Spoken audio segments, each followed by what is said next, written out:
Honorable Chair. Of course, it's not present here. Shami? Ratan Gupta, revered Vice Chair, Sri Nagaraj.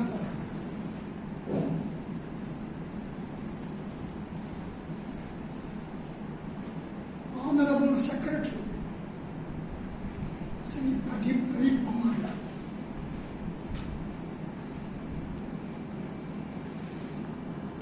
Respectable Treasurer, Sri Venkat Swami.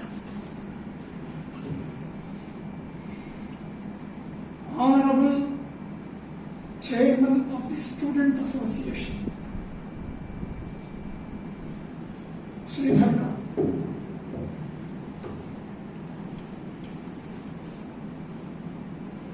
My dearest and nearest old students who have spoken high of me, very high of me. They have taken me to the ethereal regions, but I don't deserve their compliments, their respect, their adoration, and their words. I don't deserve it. I am only an ordinary teacher person. I don't have such great talents. Yet, on account of their affection, their nobility, their gratitude, and especially their love towards me, they just spoke very high of me. A.G.V. Reddy garu, Sridhar garu, Ukkalam Prakash garu, Gondi Nagaraj garu, Srinivas Kumar garu, J.N.G. garu, and all people, and especially Mr. Sridhar, Mr. Reddy garu, they gave very high compliments. As I told you, I don't deserve them. I'm only an ordinary, simple teacher. But let me not take much of your time. I would like to just speak a few words about this teaching profession. It is Teachers' Day. On the 5th of September every year, we have been celebrating the Teachers' Day. Who is a teacher? A teacher must impart knowledge, give knowledge to the students. He must instill education among the students. It's very important. Instill education. Then what is education? As Swami Vivekananda said, education is the manifestation of perfection that is already in man. Perfection is there in you, in me, in every person. It is not somewhere else that perfection is in you. It is intrinsic. It is inside you. We have to manifest it. That's all. The soul, the Atman, is the most impeccable, immaculate, pure, perfect, and comprehensive one. It is a representative of the God on the face of the earth. Soul is there in every person, in every creature. That soul is there. A man who has got that knowledge, will only experience. So that education is the manifestation of perfection. Though perfection is there inside our body, we have to manifest it. We have to bring forth such knowledge outside. And then only it is called education.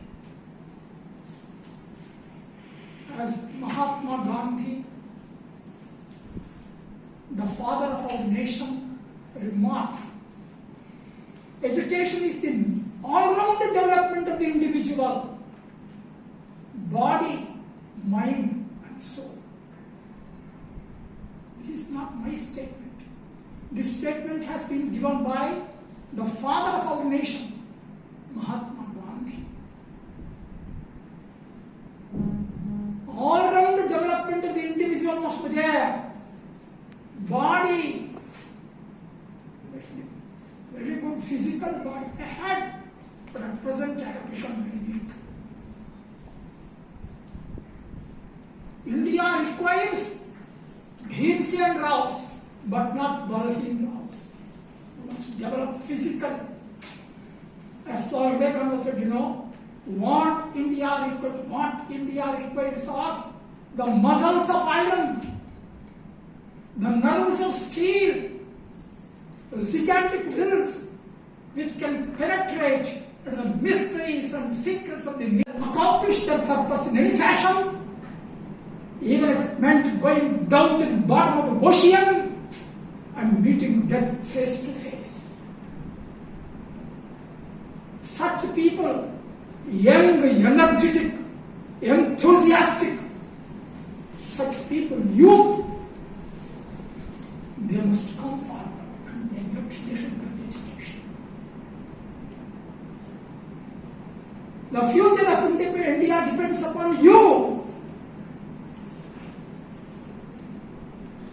You are the pioneers of this nation. You must take the nation to the pinnacle of its glory, its acme position, its highest position. For that one, you must have good physical exercise, yoga, and all these things. Then only your body will be strong, with iron muscles, steel nerves, gigantic willpower must be there in you. Then only you can achieve wonders. That is the statement given by Swami Vivekananda.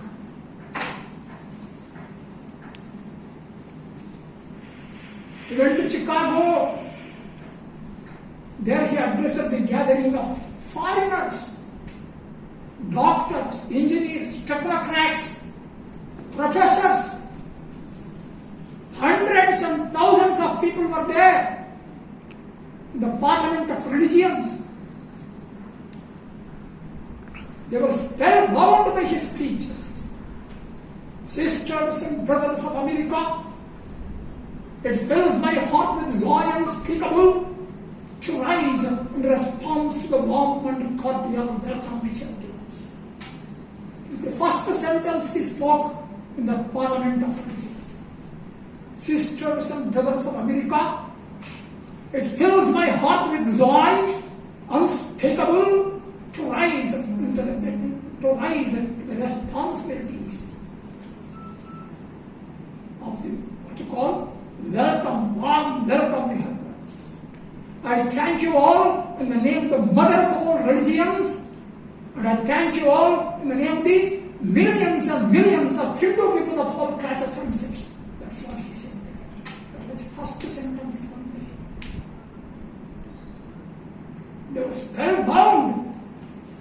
Next day, they found in the newspapers, New York Times and Times of what you call Washington, all these papers, they said, he's the lion of Vedanta. He's the cyclone of India. He's called. He was given such beautiful, what you call, tributes by those people.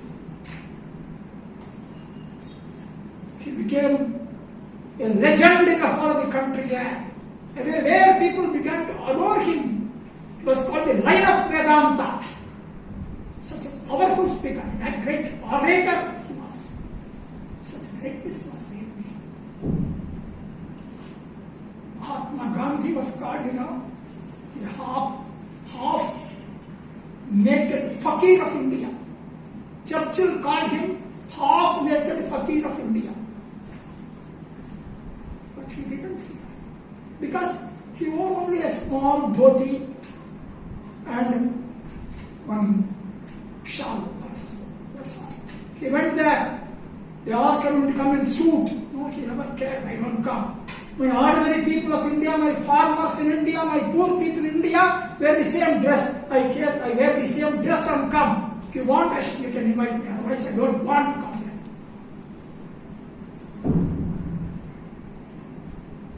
He was invited once again. And he represented in the same fashion. That was the greatness of Mahatma Gandhi. He brought independence to India. That was the greatness of him.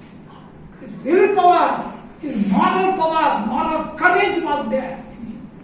That's why he was adored by the crores of Indians. Now he is called the father of the nation. That is the greatness of such people. They had good education. That's more important. My dear friends, today is celebrated as Teachers' Day. Dr. Radhakrishnan, Sarvepalli Radhakrishnan, he took birth on the 5th of September, and that's why it is being celebrated as what you call Teachers' Day. He adored the arts college here, the government degree college here, as a member of the faculty. He was not an ordinary teacher. He was a moving library. A moving library. He was a voracious reader. He read so many volumes of books and wrote so many volumes of books. He wrote also volumes of books. He worked as the Vice President of India between 1952 and 57, first term. Next term he continued as the Vice President between 57 and 62. And then he was elected as the President of India between 1962 and 67. For 2 terms he worked as the Vice President of India, and 1 term he worked as the President of India. He was adored in the whole of the world also. All world leaders began to give respect to him. That was his greatness, intrinsic greatness. A learned gentleman. He had so much depth in philosophy, in so many subjects also. So he adored and glorified this sacred, what you call, temple of learning called Government Arts College, Anantapur. And I am fortunate enough to say that I was also a student of the college between 1954 and 58. I was a student under officer here. I was selected to the Republic Day contingent parade on 26th January 1958. I got personal a shield from Pandit Jawaharlal Nehru. In 1958, I got a personal shield in drill competition. The whole of the country, Punjabis, Madrasis, what you call, so many people, Sikhs and all these people they represented. Out of them I stood first. I got a shield from Pandit Jawaharlal Nehru, and my photo is there in my own house. I was the student under officer here. So I do remember my student days in the same college. I was fortunate enough to say that I was also a faculty member of the same college. Before my retirement, I worked for nearly 7 or 8 years here. Prior to that one, I worked in various other colleges. For example, Tadpatri, Alur, what you call, Pradhutur in Kadapa district, in all these colleges I worked. At last I came to Anantapur and retired in the year 1997 in the same college at the feet of that great soul, Dr. Sarvepalli Radhakrishnan. World famous, not only lecturer, a professor, but he was a learned gentleman, a man of genius, a born genius he was. So I was fortunate enough to have worked in the same college. My dear friends, I want to say that he was not an ordinary man, he was a saint among the teachers. A teacher among the saints, I should say. A teacher among the saints and a saint among the teachers. That was his greatness. The president of America in those days, after he spoke, after Radhakrishnan spoke, the president said, after he spoke, I have nothing to speak. After he spoke, Radhakrishnan spoke, I have nothing to speak. That was the genius. By the way, let me now say that you are all, nearly some 10 members are there. You are all the students of this institute, I suppose.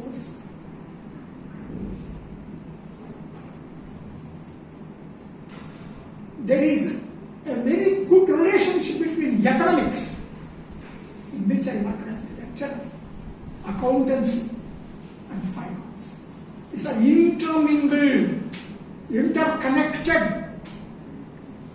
They are cooperative, coordinative, complementary and supplementary subjects, faculties. So as such, you must have good depth in those subjects. Then once you want to become a promising, progressive and well-known chartered accountants.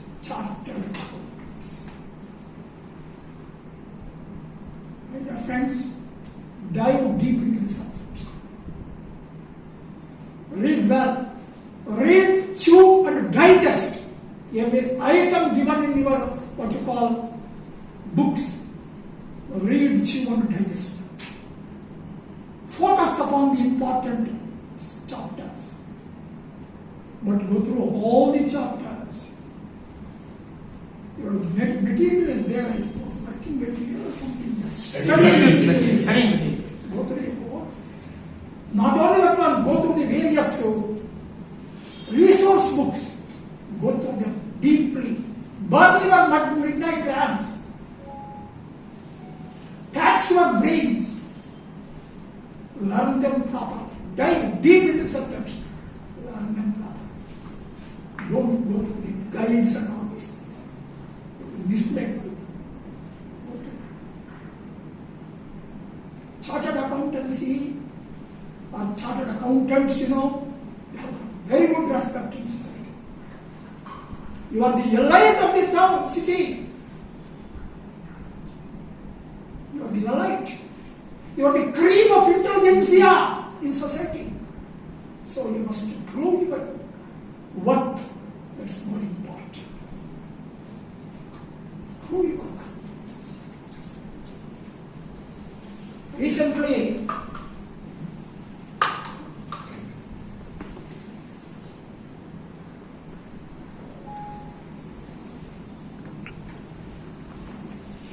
let us not take politics in consideration. Let us not bother about the political parties.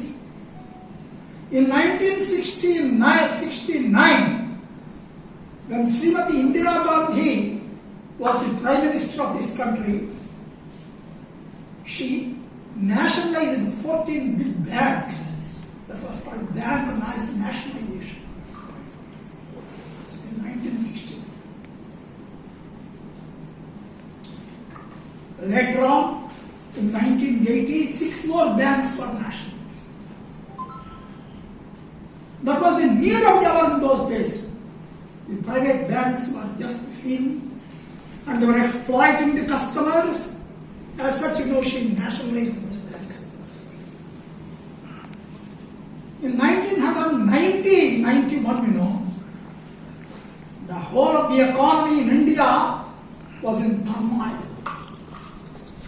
You might have read about J.M. Keyes, a great writer who wrote that famous book called Full Employment, Money, Interest, and that famous book, Full Employment.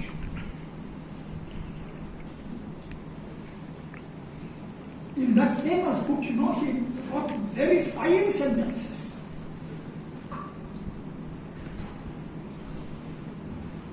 The total economy of the world was slashing up and down in a crazy and bewildered rut. It staggered in vain, only to tumble down, fumbling round the haze envelope of rage and fear. Logic was rendered dumb. Intellect was terribly rust bound. Justice stood fettered and chained. The dove of peace, P-E-S-E, peace, was breathing its last. It's about to die, breathing its last. A dejected, frustrated world economy, like a ship shattered and battered by the violent blows of a stormy sea, without mast, helm, or pennon, was dashing desperately against the final catastrophe of an illogical clash so horrible to imagine. That was the state of affairs in those days, 1990s. The total world economy was under depression. It's called the Great Depression of 1930s.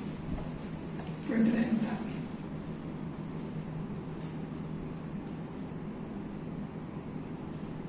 So he introduced a new material for that, a new system for that one, and he wrote a new book for that one. He said that the government should interfere in the economy. It should not leave the economy to its own fate. The government should take part in it. It should guide the economy properly. That's what he said. And that's why such mantra which he introduced, which just gave very good impetus to the economy all over the world and many countries across the world. My dear friends, 1980, 1990, 91, our country was in the same position. We have to pledge our total gold in the Reserve Bank of India to just go through the great, what you call, crisis.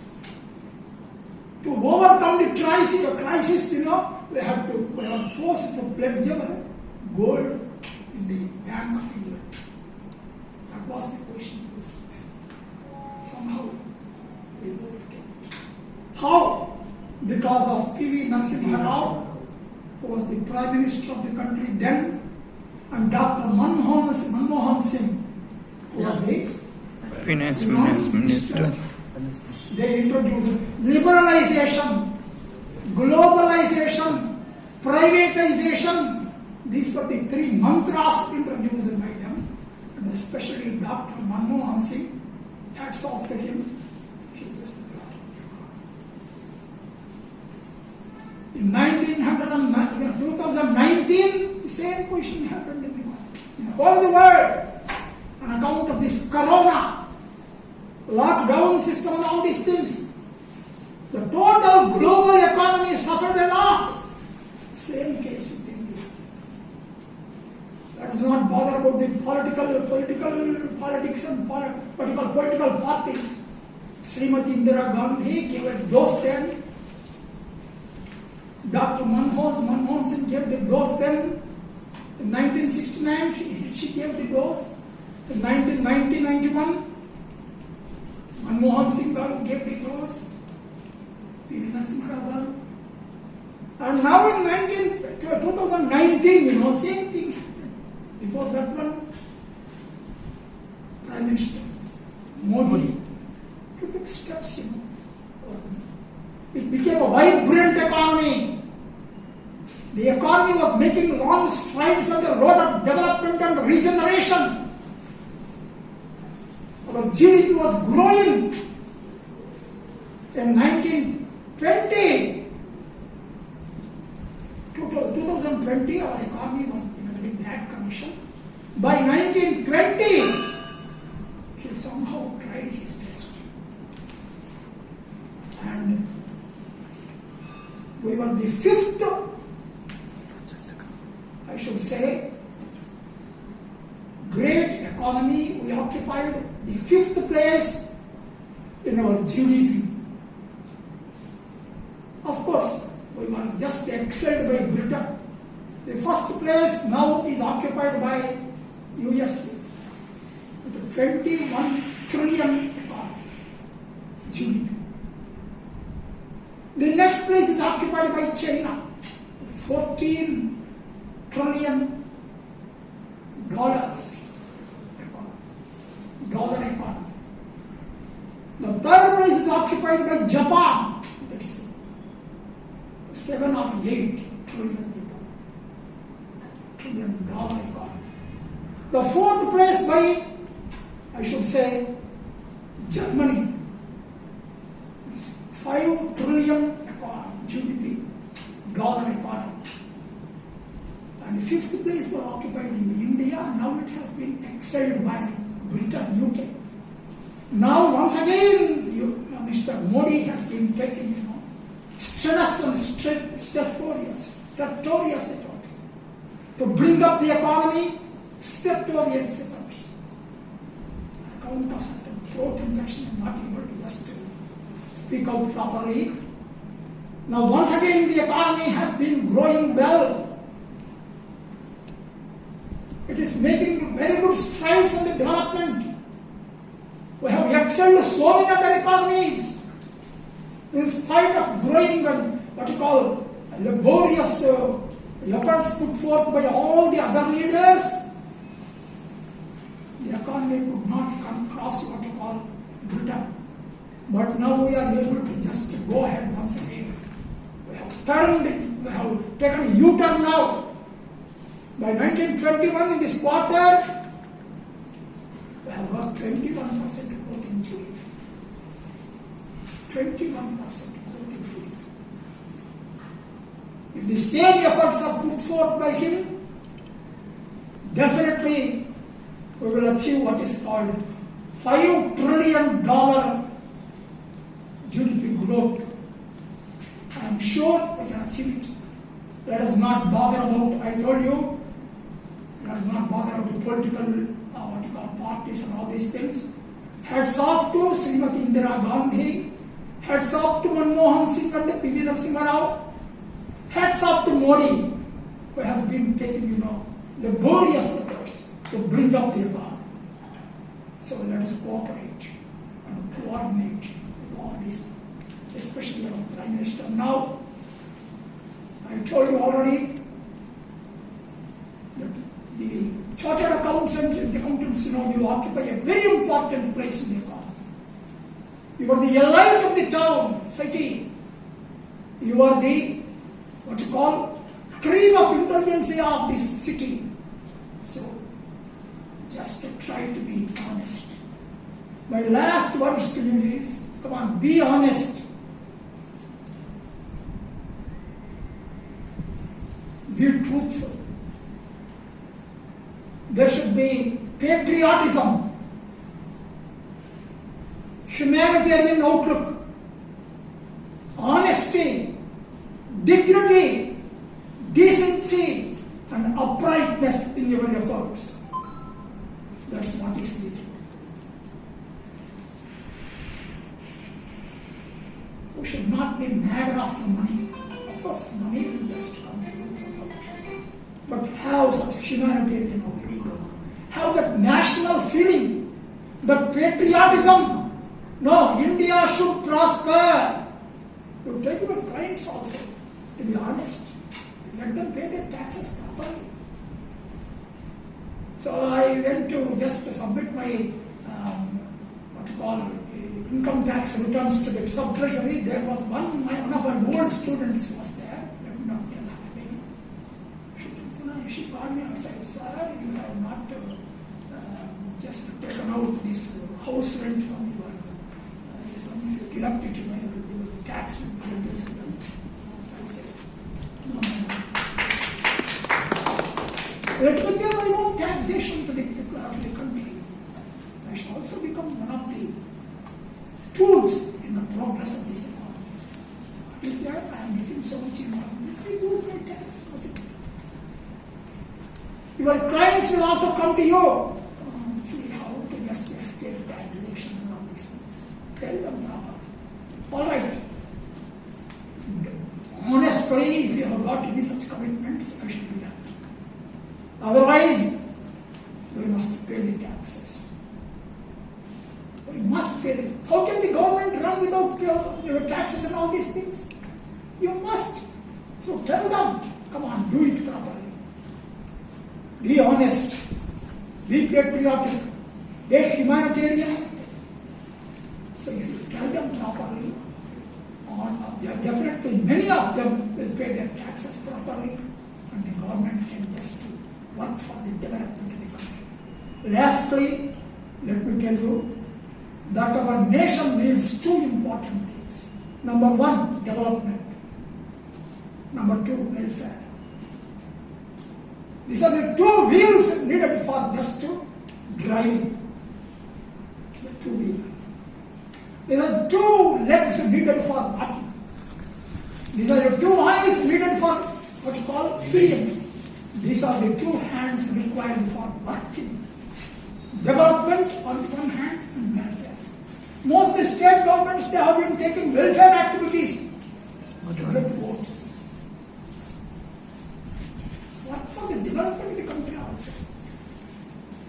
Concentrate upon the economic development, agriculture, industries, trade, commerce, services, mines, transport, communications. All these sectors of the economy should be given a very good push. Big push must be given. Let them all prosper. Let them all just develop. Then automatically country will develop.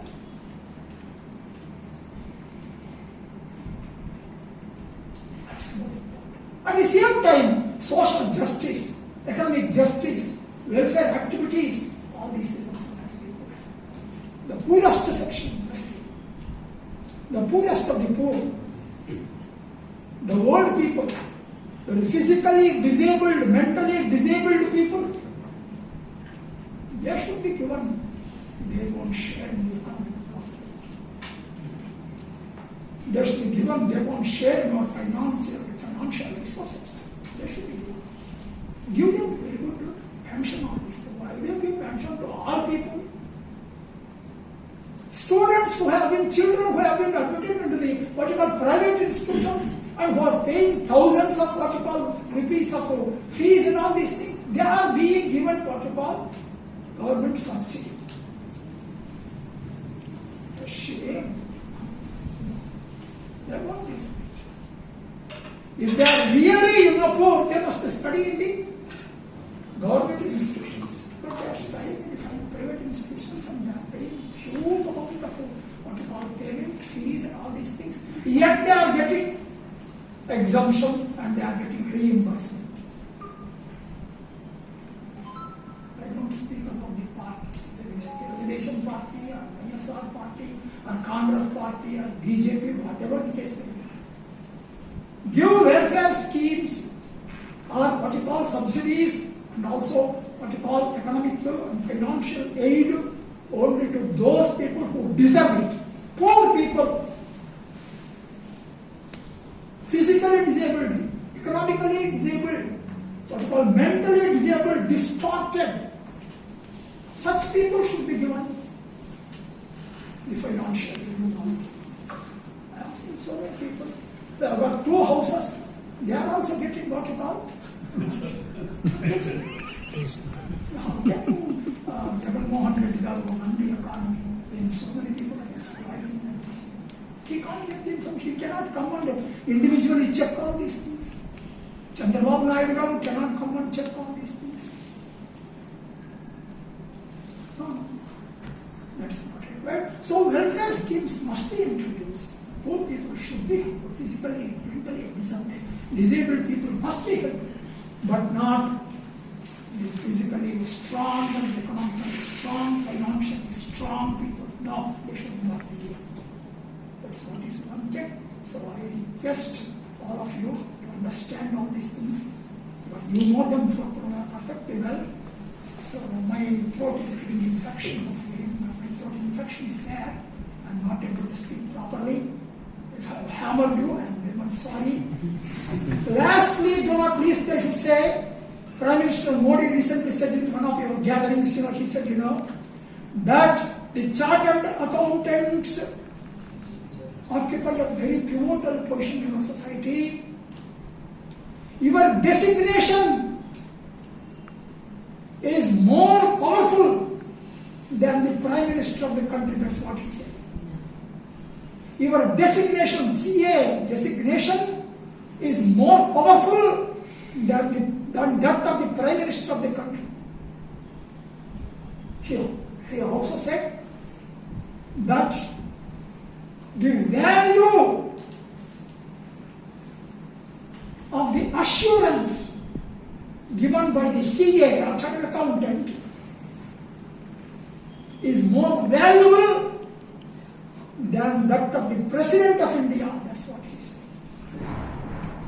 The assurance given by the CA is more valuable than the President of India, or than that of the President of India. Your designation is more important and more powerful than that of the Prime Minister of the country. So you are occupying a very important position because it's a decent post, a dignified post, a very honorable post. If you become a CA, it's an honorable post. So be honest, be patriotic, be humanitarian, at the same time. You just serve not only society, serve your family also. Take your honest fees, whatever you do.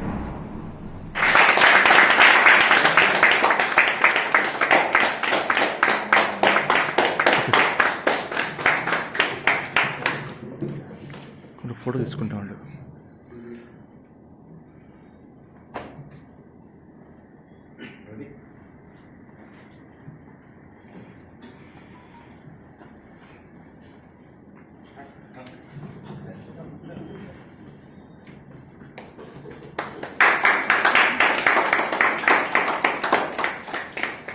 Okay sir.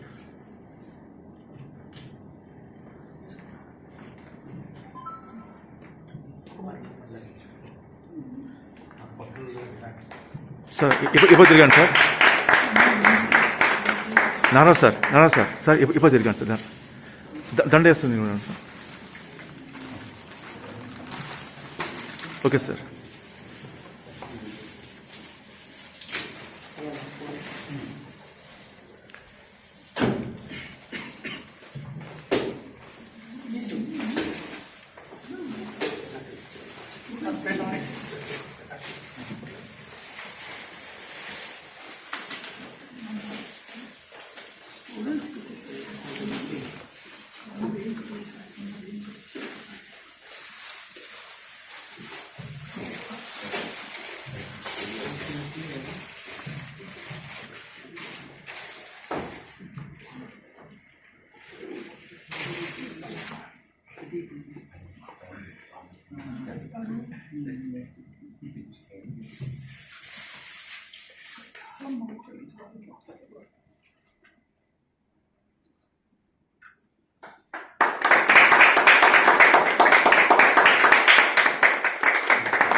Sir, goddess of Saraswati to a god of education, sir.